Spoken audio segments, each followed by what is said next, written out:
for a bit. I'm just going to talk about this new tool I have, and I talked about the other day, but I didn't really go into much more detail here, so I don't have any messages pop up. Let's go into the Unreal Engine. There's a couple things I'm kind of looking out for right now. Let's see.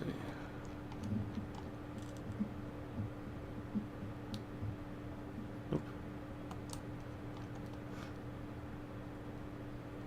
No support yet. Okay.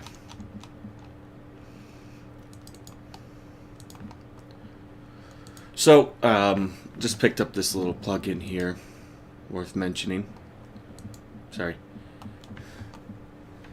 Just kind of getting the character in. I'm actually going to just bring in a quick animation here and go in with this.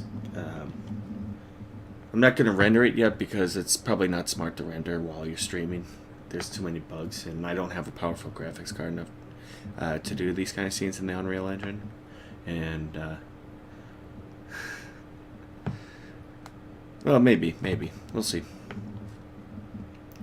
So I'm just going to load up the project here. I think I have the file saved. Right.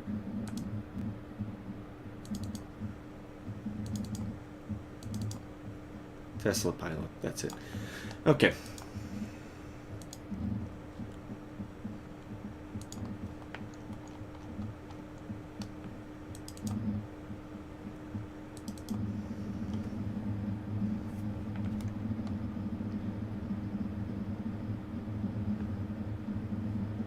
So we'll quickly load this in.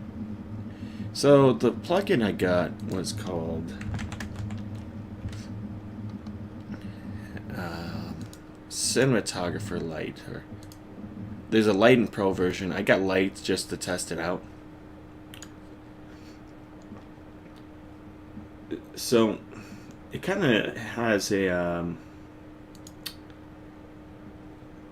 it's basically just like a real body camera and everything. Uses settings that you would find on real life cinema cameras, even like phone cameras or something.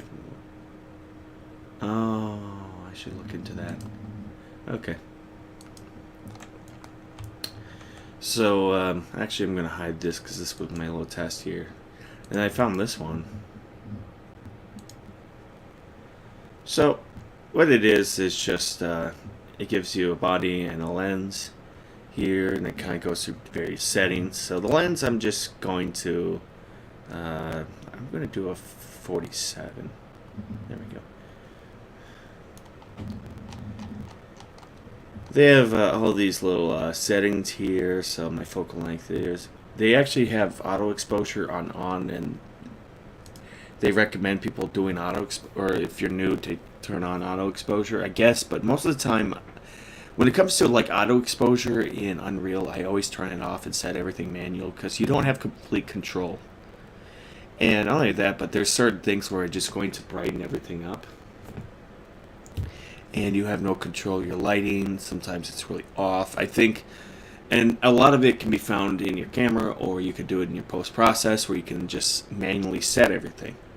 But for now, I just kind of use the camera. Sometimes I'll use post-process volume, but we'll see. So yeah, we're just going to just go into my sequences here.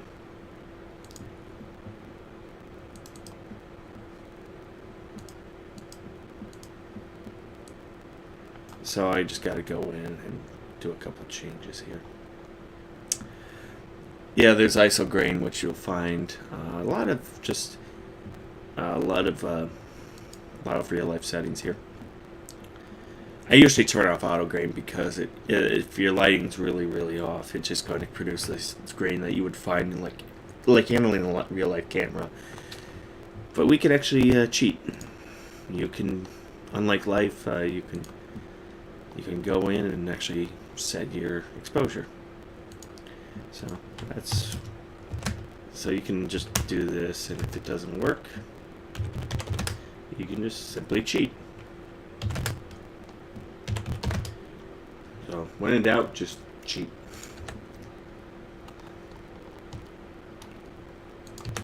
So let's actually just turn on our camera. Oh. Yeah, I don't think I'm going to render. Alright. Focal length is at 47. And that's important to, you know, when it comes to these things, kind of know. Oops. In fact, we're going to just turn it off here. And know what the, and let's actually work on our settings to get this character in focus. It's important to know, like, what the difference is between lenses. So a 35mm and a 50mm. We can do, let's do a 16mm, 20. And I'm on a prime lens, so this is a prime lens. So instead of a zoom, but you get a better picture out of it actually.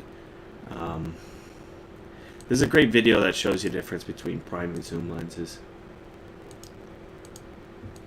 But you have, it just doesn't hurt to think like a cinematographer and think what can I do here. So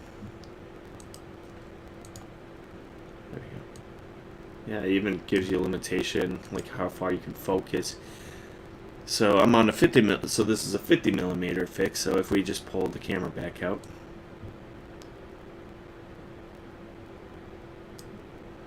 and most importantly, I like to let's put it at 0.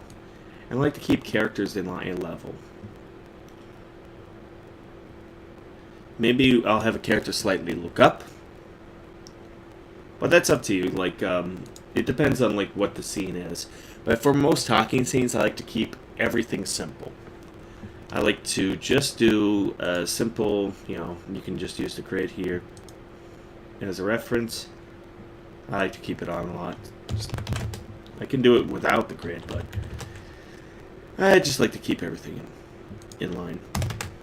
Let's do -10. Let's see what it does. And let's actually 165. Yeah, let's try that.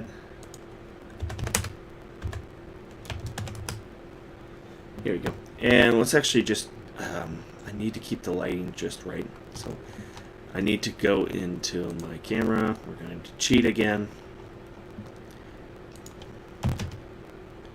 Something like this. There we go. Alright, alright. Now, yeah, I'm happy with this. Oh, no.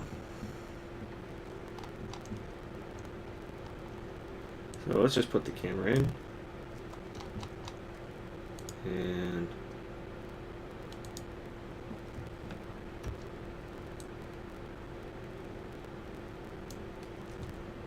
I'm not really worried. I'm worried about this. Okay. Yeah, let's just save it. And I'll have to compare like old footage here. So let's bring in an animation.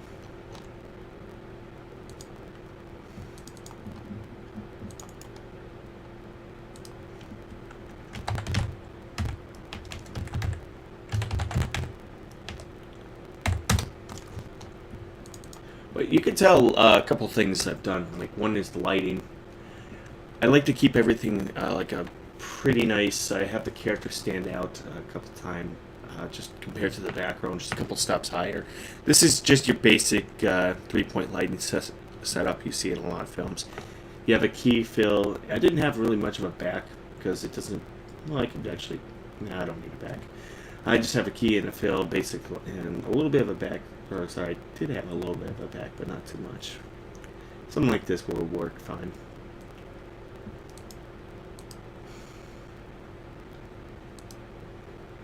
So let's just import my animation. And I'm actually going to quickly get this done before I head out in about half an hour, or even then.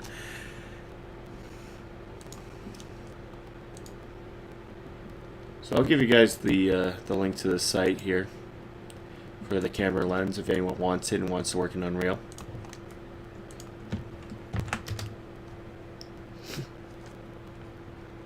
It's interesting. It's a. I mean, I would definitely look into like how to light, how you know, a camera reacts to light, how a lens works with light, and all that. just the little things here and see what you can do with it. Because you don't want to just resort to just default, like the default lighting system in Unreal. It's not very good. I've seen people make maps and bring it in, and it just doesn't work out very well. I think a very common complaint with iClone films I have, it's too flat. Lighting is way too flat and just not... Everything seems all evenly lit all the time. There's no contrast. There's no playing with shadows. Just like a scene like this, you don't see it too much. I mean, you don't see like a pretty good lighting setup in iClone because it just, and what it is just that people resort to the default lighting stage. They don't. Maybe a couple people will venture out and do like point lights and spotlights and everything. But that's as far as it could go. People go with it. When really there's a whole world of lighting what you can do. You can get really creative. For this, I'm just doing a standard, just a standard lighting thing, not too fancy, not too. I'd rather keep this thing simple because I mentioned before the other night. I'm not sure if I had that stream up. Let's just unlock it here, and I'll show you all. Yeah, it's just a basic set. Originally these kind of scenes, they're wacky and there's a lot going on, a lot of experiments, but people who wrote the script here have pretty basic. I mean, the gadgets were supposed to be all great, and but this one is very basic. You have soup buttons and you have a Swiss Army knife. That's it. And I'm thinking, how can I like reflect it on it, and how do I reflect the scene on just, oh, here's some basic stuff. The real prize really is behind that door, but I'm not going to reveal it till the scene. But still, I'm thinking like just how, like when in a set design, I'm thinking everything's fancy, everything's like, I don't need to make it fancy. I want to make it stripped down. So it's just like a bunker warehouse thing, probably underneath the facility, with just boxes, a pallet jack, a forklift, and barrels. That's it. Just keep it very basic. And even the scene, how I shoot it, I'm not going too fancy with the camera angles. It's just shot, reverse shot, singles, some over the camera at certain points. Keep it basic, and that's all I was doing, and that's it. I mean, I think like for these kind of scenes, I mean, for this, it's just part of the direction. I don't want to go too fancy. I don't want to go crazy or anything like that, or just do too much of something that really doesn't reflect the theme of the scene. So with this, I just kind of kept it basic. And I just want to see how the camera works.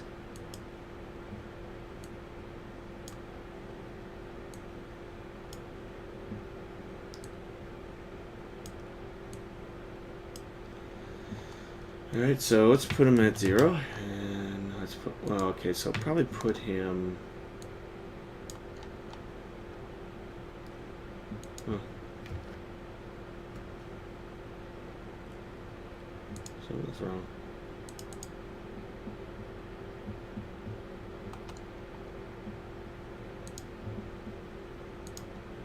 Did I put the right animation in? I guess I did.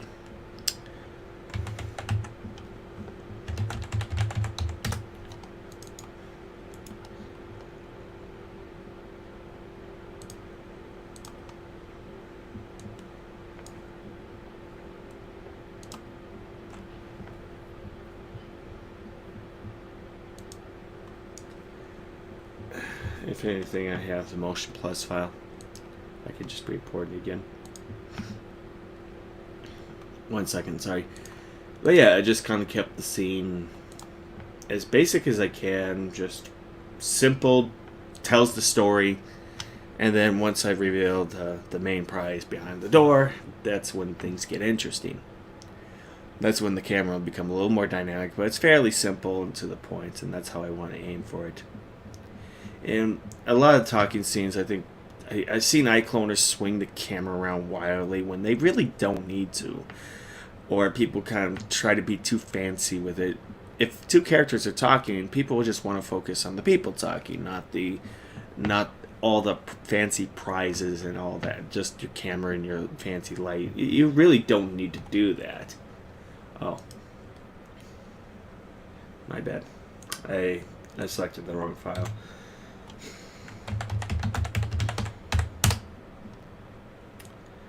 So that's kind of like a little advice. Like just sometimes just keep it simple. Keep it simple. You don't need to do way too much all at once. There's moments of simplicity. Not everything has to be dynamic and special. You could take a breather and just like, I mean, there's a great filmmaker that did this who ran off of just keep it simple, and even filmmakers like Tony Scott, who kept everything simple. Like he didn't need to change like he had really stylized things, but when it comes to characters talking, he took times just to slow it down, let the characters talk, and let the dialogue go through.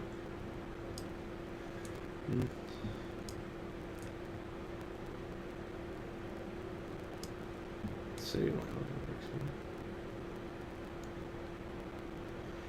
in fact, I'm probably going to just back. Oops, not him.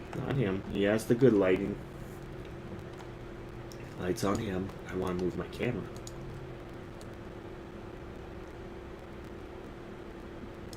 Let's see what we can get out of this. Yeah, you just need to take it easy, and that's kind of the advice I would give when it comes to these talking scenes. Keep it just simple. You don't need to do too much. As long as like the performance is engaging, there's a lot going on. Because if you're trying to be over too stylized, or like maybe try to do too much, it's just probably going to distract from what you're trying to tell. What your characters are trying to tell. You have someone like Quentin Tarantino who's really good at this, who's really good at these scenes.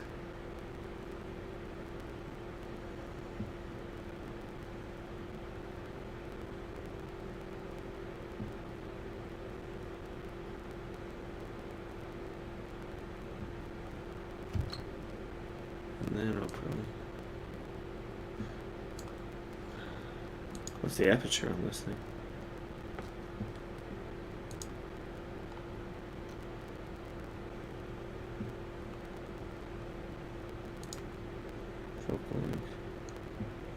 Oh, it's 2.8. It's kind of shallow, but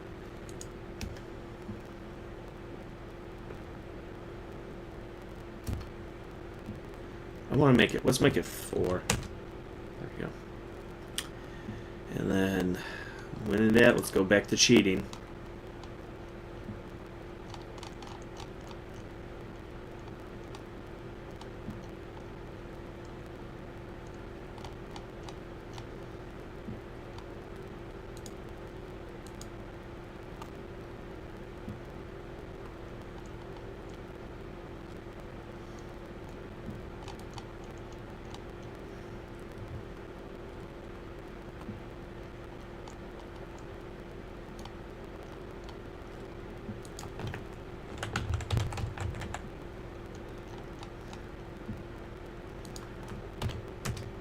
There you go. And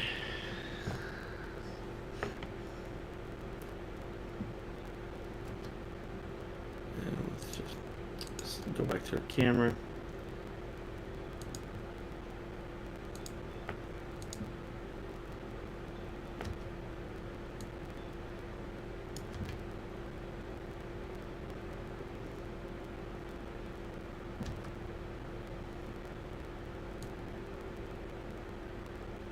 And then let's actually have him just slightly like this. Like we're kind of in the middle of the conversation between these two people.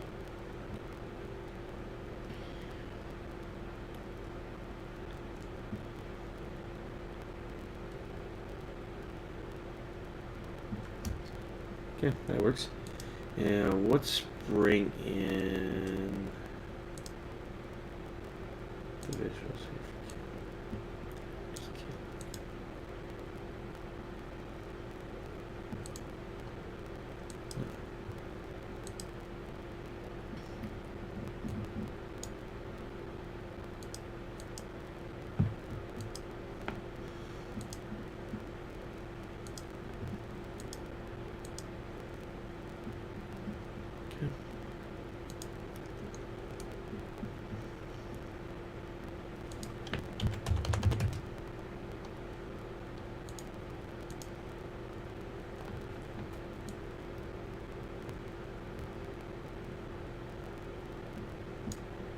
And then he's a little out overexposed.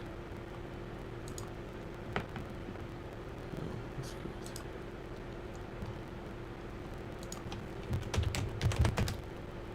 Okay. Better. Okay. So let's just go into our camera.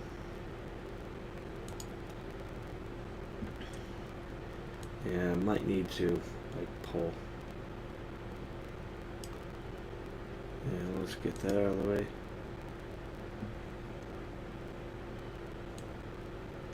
Make sure.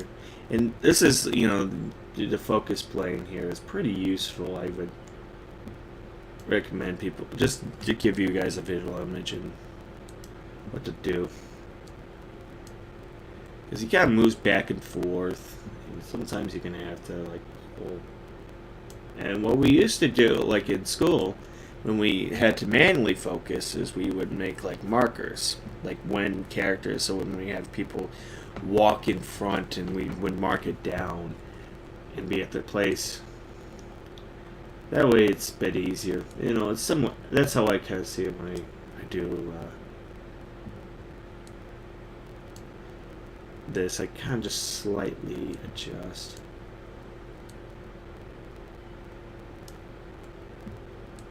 That's really I'm an old school. Even then, I'll probably just kind of move the camera back and forth a little bit. Just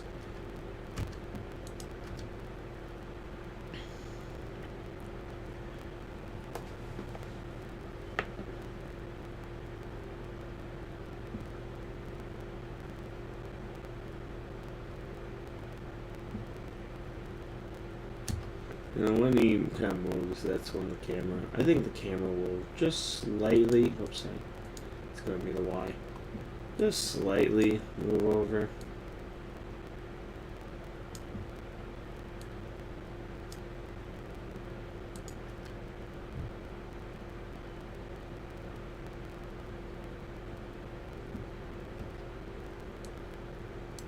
Like this here.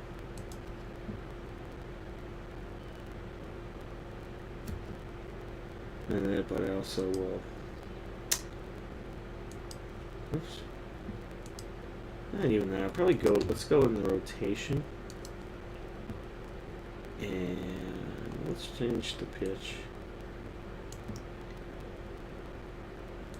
What I'll probably do is change the pitch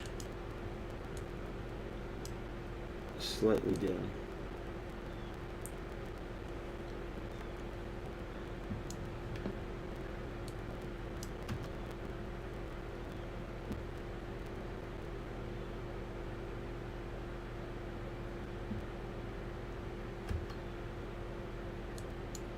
Not even that much. It'd be pretty subtle.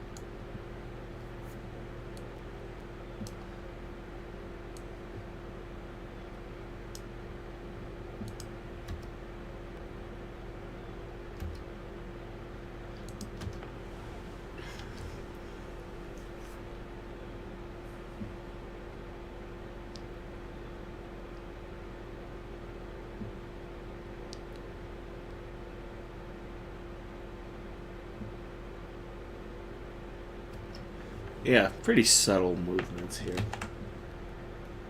It's about the actors. It's about who's on screen here.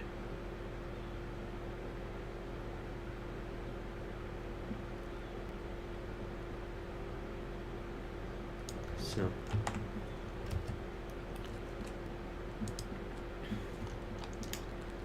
Anyway, I think that'll do it for me today.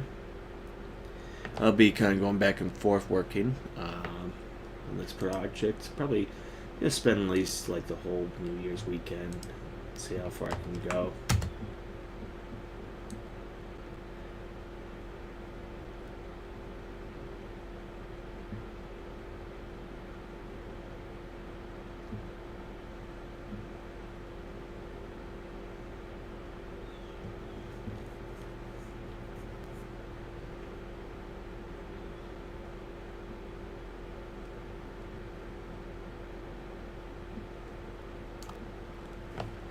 Yeah, I think that'll work. So, probably gonna be heading out soon. So, meet somebody for lunch. So, take care. If anyone wants to get that plug-in, look into it. Feel free. I just dropped in the link. So, see you around.